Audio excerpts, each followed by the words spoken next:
Hello, welcome to Generation Grit, our exciting new series where we discuss solutions to issues impacting our community through the eyes of Generation Z.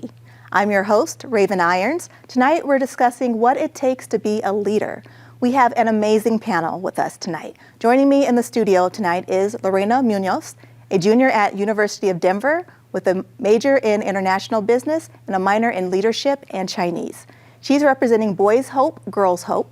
Thanks for joining us. Thank you for having me. We also have Brooke Slaughter here, a senior at Aurora Central High School who would like to attend the Air Force Academy. She's also involved with Boys Hope, Girls Hope.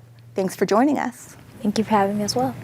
Also joining us, Ashley Hagan. Ashley is a junior at Colorado Academy and is a member of the Colorado Young Leaders Youth Advisory Board. We have a quick video here that we'd like to play to explain what these organizations do in the community. Before we meet today's experts, let's learn more about them.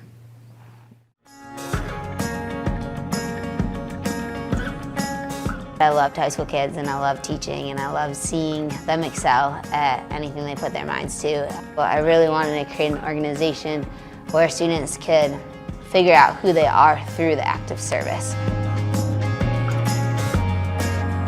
And you become this person that is attractive and that people want to be around, and leaders really aren't leaders unless they have followers.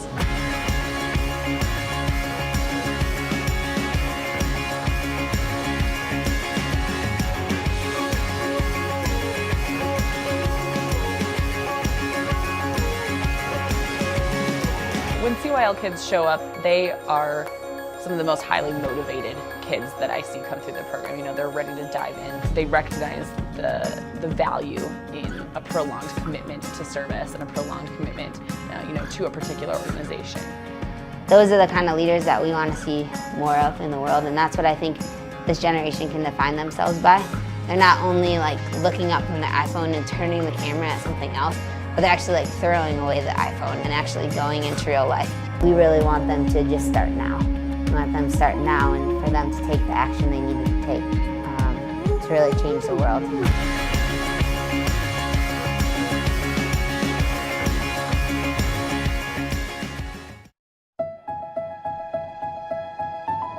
I'm very grateful for Boys Hope, Girls Hope. It's a life-changing experience. They're really paving the future for kids like me. We're committed to helping our students reach new heights and their full potential.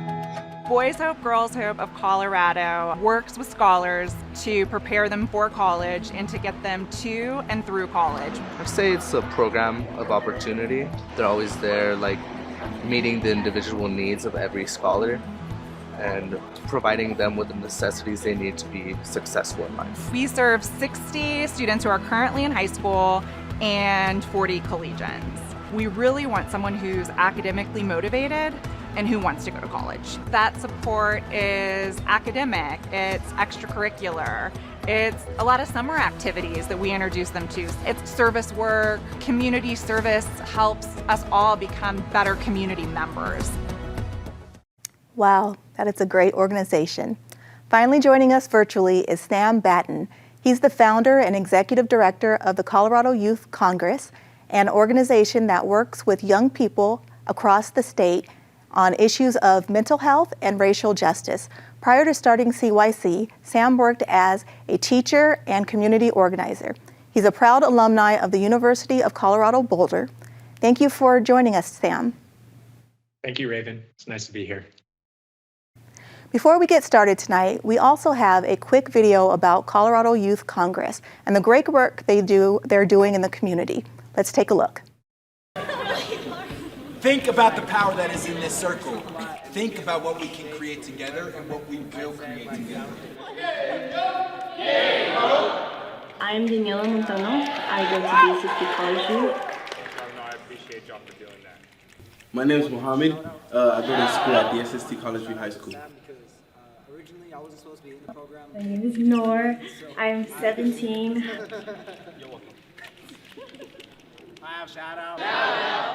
My name is Sam Batten, and I'm the founder of the Colorado Youth Congress. What I've heard from my students is that they want a seat at the table, that their education should not be passively learning in chairs, that they should be working with others to enact positive change in the world. Coming together as a community, I think we're so much stronger in being able to do projects together. It works a lot better when you have people from all around the community. You would be shocked at the level of brilliance, empathy, critical thinking, and power that our young people have. Colorado Youth Congress supports students as they take that power and channel it to create a future that is just and equitable, a future where we can all thrive together.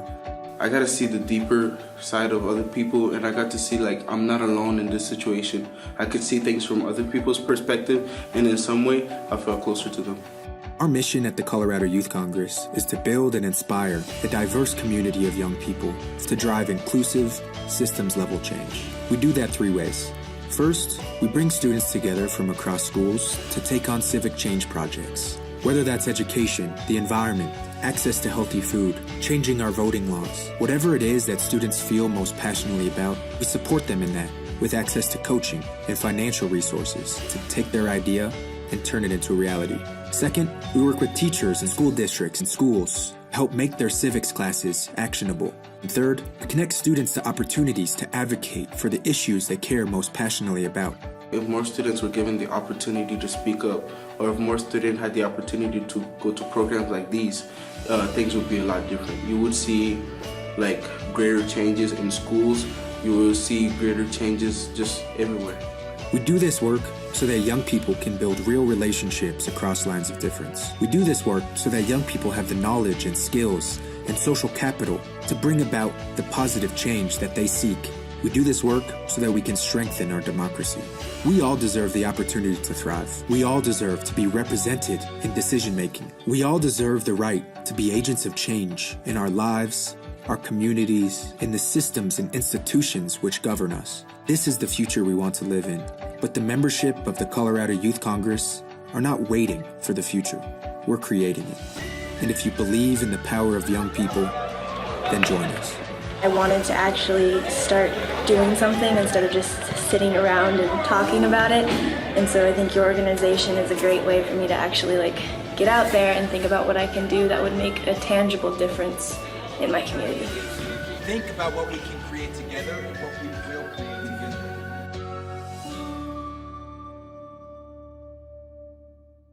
That's awesome.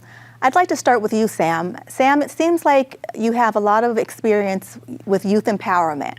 How would you describe a successful young leader? That's the essential question, isn't it? So for me, in the way we think about it at the Colorado Youth Congress, a leader is able to join two things together, vision and action. Usually young people feel like something's not working or it's not right, and they have a vision for how to make it better. But the vision isn't enough. That's not going to create the change. You have to couple that with action. And so when you take the vision and the action and you put them together, that's real leadership.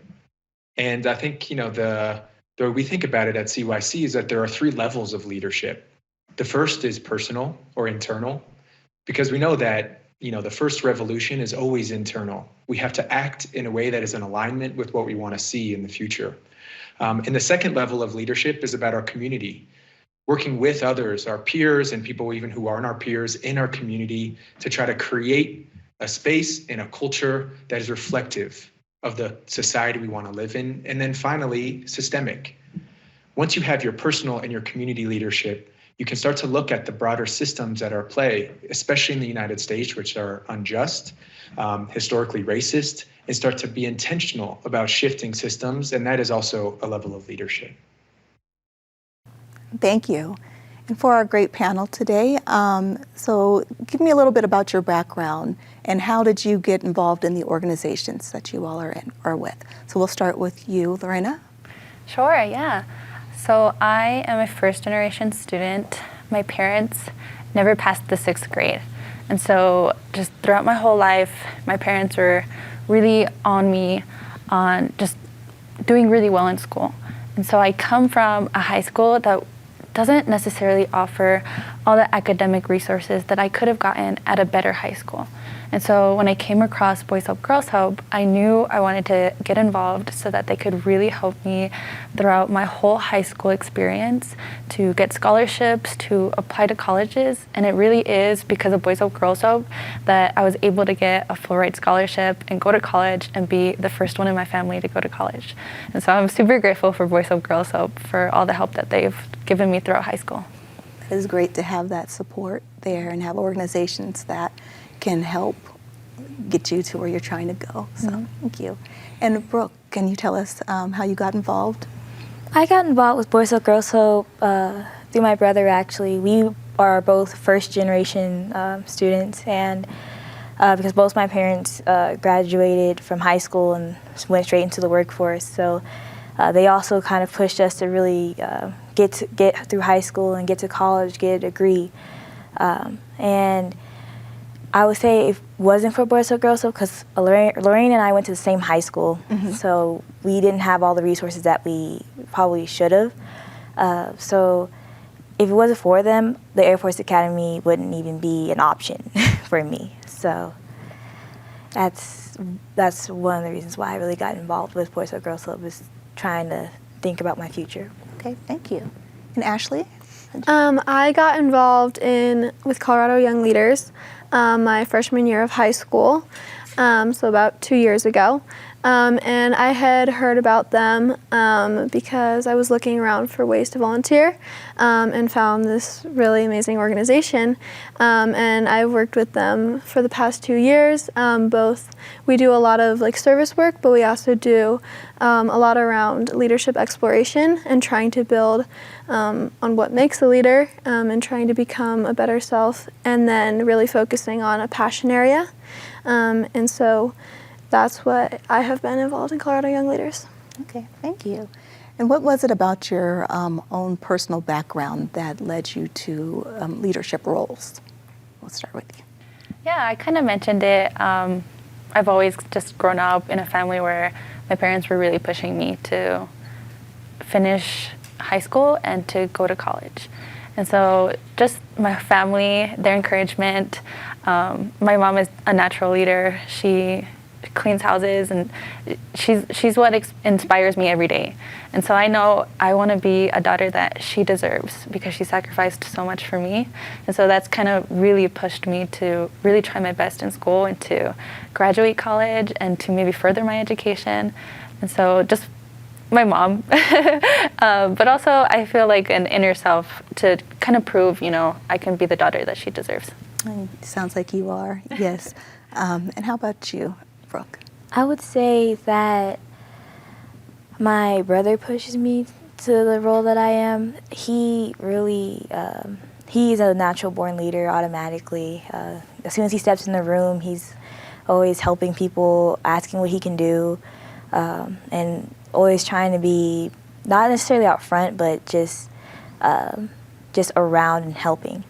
And I want to be just like him because, and I am working towards being like him because it's just the leadership and the compassion that he shows is kind of like what I want to be when I grow up. That's great. And you, Ashley? Kind of like they said, I think just the support of the people around me, my friends and my family. And I think by me being able to volunteer for organizations and to help with people around my community, it also benefits me. Just getting the reward and being more empathetic. And you learn a lot from seeing other people's experiences, especially experiences that are different than yours. And so volunteering for me is very eye-opening, and it's taught me a lot over the years. Okay, thank you. And what personal traits make you a good leader? We'll start with you. Personal traits. I would definitely consider myself a natural leader. I feel like when I'm in a group setting, I always kind of tend to gravitate towards a leadership role. But I feel like leadership can be so much more. So recognizing just the task at hand and just thinking on your feet. And so I feel like that's kind of a trait that I recognize within myself. Thank you. And you, Brooke? I would say ambition because you can have a candle all you would like, but if you don't like the flame, if you're not that person that would like the flame, then the candle can't light the room, you know, so you're just going to be in a dark room. So I like to be that person that will light the candle to help people see the world around them. Okay.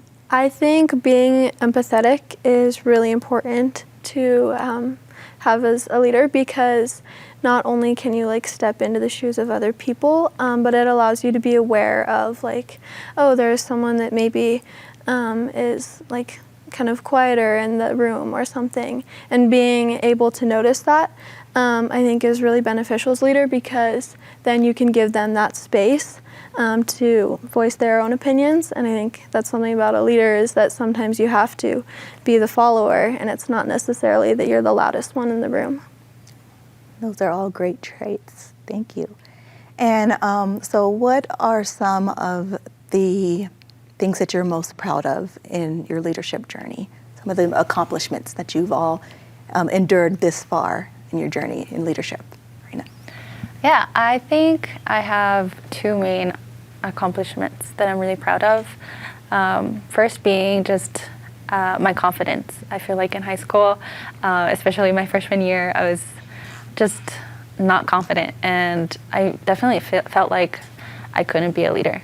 But because of Boys Hope, Girls Hope, and the people around me, I feel like I've really grown as a person and really found my inner self to kind of voice my opinions and to help others voice their opinions around me. And then getting into college, being the first one in my family to go to college, huge accomplishment. Next step is just graduating. All right. And how much longer do you have until you graduate? 2 years. 2 years? All right, you're almost there. And Brooke? I would say confidence as well. I was a very quiet person when I was little, especially freshman year. I was very quiet. I didn't want to talk. I didn't want to be around people. But I really had to honestly think to myself, okay, in order to lead, I have to talk. So I had to really, effective communication is very big in leadership. Oh, definitely. I know that was one of my things too. I was very shy, and then I found myself in my journey having to get the confidence to speak up and overcome that shyness. So yeah, thank you. And you, Ashley? I think the biggest thing for me is just putting myself out there and trying to take as many opportunities as I can, just because you learn a lot from putting yourself in positions that you're not always comfortable with, and that's where you really truly grow. And so that's been a big thing for me, is just trying to say yes to a lot of things, because they have led me to some of my favorite things like CYL. Yes, having that willingness to say yes. You don't know what opportunities are on the other side. So thank you. And this question is for everyone, including Sam. And Sam, I'll start with you. What do you think are some barriers that prevent students from pursuing education, the education that they dream of? Barriers in terms of pursuing education for our youth, I mean, there are a few that come to mind. The first is that when you look at Colorado's education system, we are massively underfunded. And the funding that we do have is disproportionately spread, so that wealthier districts oftentimes get more money for their students than poorer districts. And what that ultimately does is just create disparities that are growing. Another big barrier is access to mental health supports and the stress that school can cause. And we know the Colorado Children's Hospital released a report recently that suicide attempts are up 90% from last year among adolescents. And so it's at crisis levels. And yet we don't have a lot of funding in order to support that. A lot of people are caring, but we're trying to figure out what to do with this mental health crisis. And so I'd say those are two big barriers that are in front of us as a state in order to make sure that we're educating our young people and making sure that they are happy and healthy and strong leaders. Those are definitely some unfortunate barriers, but real. And what do you all believe are some barriers that are preventing youth from pursuing the education that they dream of? I'll start with you, Lorena. Yeah, to Sam's point, I feel like mental health is definitely a big factor. The other day I was listening to the radio I was listening to a local radio station, and the host was talking about the younger generation. She was saying, oh, kids nowadays, their favorite catchphrase is, I have anxiety. And she's kind of making fun of the fact. She's like, oh, I have anxiety, this and that. That really rubbed me the wrong way. I mean, why are kids nowadays with more mental health issues than ever before? I mean, maybe it's because our earth is dying. Maybe we're more politically divided than ever before. Maybe it's because of the rise of hate crimes and police brutality. I mean, these kids have so many stress factors around them, and to just recognize that, feeling anxiety is okay. Giving our kids a platform to recognize what they're feeling is so important and tremendous in leadership growth and education and whatnot. And so just giving kids a platform to recognize that, feelings are okay to recognize. And so, yeah, I think that's a huge factor, is mental health. Definitely. Thank you for sharing that. And Brooke? I would have to agree with Sam also when it comes to funding. Schools in poor districts get very little to no funding at all, and it affects not only test scores, but it affects like what the children are learning and from who they're learning it from. And I know, like me personally, I was like stressing out about SAT scores because I felt that I wasn't prepared enough just from school alone to go and take the SAT and get the score that I need to get into the academy or whatever college that I want. So I would say funding is a very big thing, and it's a stress, and that leads into mental health because it can be brutal out there as a kid now. Oh, yes. So. And Ashley? I think, again, to Sam's point, that mental health is something that really, kids our age struggle with, especially dealing with the coronavirus. I think with everything going on, a lot of times kids feel like they don't have somebody to talk to and they lack resources around mental health. And so something like CYL has given me the place where I can talk to adults, where I can talk to other students about issues going around in the world, or just like if I'm having a rough day, CYL has always given me that space to have those conversations. And I think that that's something we really need to provide to more kids, is an organization like CYL or Boys Help, Girls Hope, and places where kids have resources. Okay. And you mentioned COVID and the coronavirus. How has that affected your leadership, having experienced this at such a young age? And I'll go with you.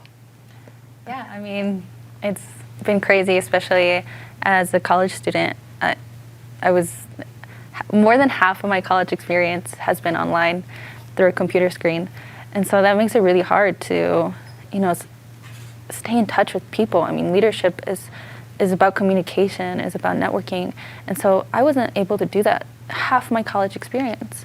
And so it's been crazy to, try to finish college and to try to, as a junior now, grow my network and build my leadership skills. It's been so hard. And so I feel like a lot of students and young people nowadays are really experiencing that. And how about you, Brooke? I will agree with Lorena. I went to high school my freshman year, and that was the only full year of high school that I actually had. I went to sophomore year, halfway through got cut off, and they just said it was an extended spring break, which turned into summer break, and then which turned into, okay, school's online for the entire year. And I found myself, because sophomore year, that's when I really started to come out of my shell. I found myself really trying my best not to sink back into my shell. And at some points it was very hard because I felt very alone, because I was pretty much locked in my room all day. Not physically locked, but I was just like in my room all day doing homework, doing school, and it was pretty brutal. Okay, and Ashley, briefly. Well, I think obviously people need other people in their lives, friends and family and teachers or other people that can support them. And I think when you take that away, it really starts to negatively affect not only teenagers, but just everyone. And so I think the coronavirus really affected not only me personally, but everyone around me. And obviously it's hard to be a leader when you don't have other people around you, and when you don't have, like, for our organization, a lot of our things got moved to online, which we were still able to use. We were still able to use Zoom and everything else. But it's obviously hard when you lack that in-person connection. And like Miranda said, like, leadership is about connection and networking, and it's hard to do that online. Okay, well, thank you so much for that. And so brief responses. What advice would you give for those who want to get into leadership roles? So real quick, if you can just say yes. Okay. Just step out there. Okay. And Ashley? Mine's very similar, but just try and put yourself in places where you're able to grow. Okay, thank you. Thank you all. And that's all the time we have for tonight. Thank you so much for watching. We're so excited to have a series like this. This one allowing young people to speak their truth and to highlight all the great work being done in our communities. You can find us here every Friday night, or you can watch us online at pbs12.org. Or if you have a question or a comment, you can reach out to us at grit@pbs12.org, or you can reach out to us on any of our PBS 12 social media channels. I'm Rayven Irons, and for all of us here at PBS 12, thanks for watching and good night.